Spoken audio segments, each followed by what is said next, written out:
it's like a basement, and it's surrounded by overflowing trash cans at the time. And like, you could see rats just running around in the alley. And you're like, did I take a wrong? Because Birmingham, where it's at is gorgeous. Downtown Birmingham, like, beautiful buildings and Starbucks. It's great. And then you go down that alley and you're in a different world. And it's no longer there, but I can say that I had the honor of training with Dorian at that gym. What an experience that was. Man, do you have any of those experiences where you train somewhere and you're like, oh, this is great?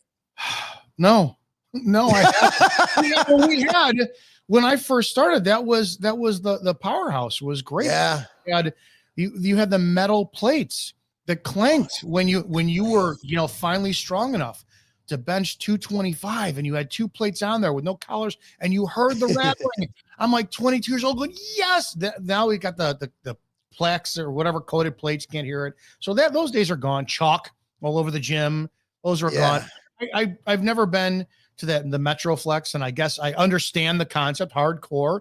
Like it was the old, it was Ivanko dumbbells that those, I don't know, those feel better than any other dumbbells I've ever pulled on the planet. That hardcore concept is gone. Now, you don't have that environment anymore. I feel guilty if I'm like, I don't want to be that guy. It's like, so I don't know.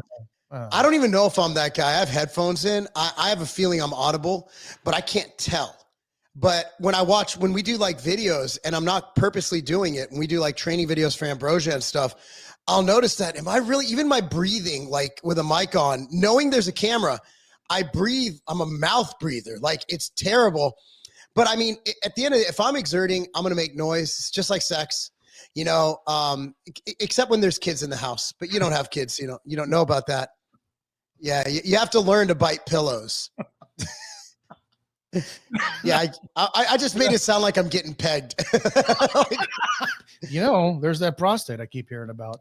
Yeah, I heard it. I heard it's better than the G-spot. Yeah, everyone says that. I asked my girlfriend. I said, "Hey, listen, I'm not saying I want to, but if I ever did, are you open?" She's like, "We'll have a discussion." So I don't know. My wife would not go within 10 miles of that conversation. I mean, she's basically June Cleaver. She's not playing that game. It's missionary or nothing. That's how we roll here. You get older, you get more secure, and you're like, man, you know what? I'm in a new decade. I'm now, I think I'm a few years away from being a senior citizen. I don't give a fuck. I don't. I got maybe 30 years left on this planet. Let's do what we got to do.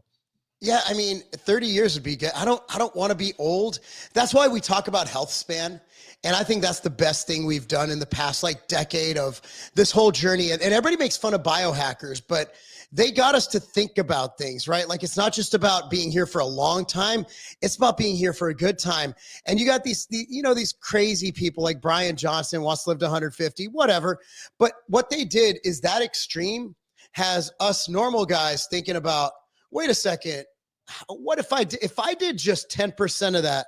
Would I feel better if I just added in this? If I'm not, what was he? He was getting blood transfusions from his kid or something. Yeah. My son. I'm not going there, but like, if he's doing something that I can implement, that's going to make me feel 5% better.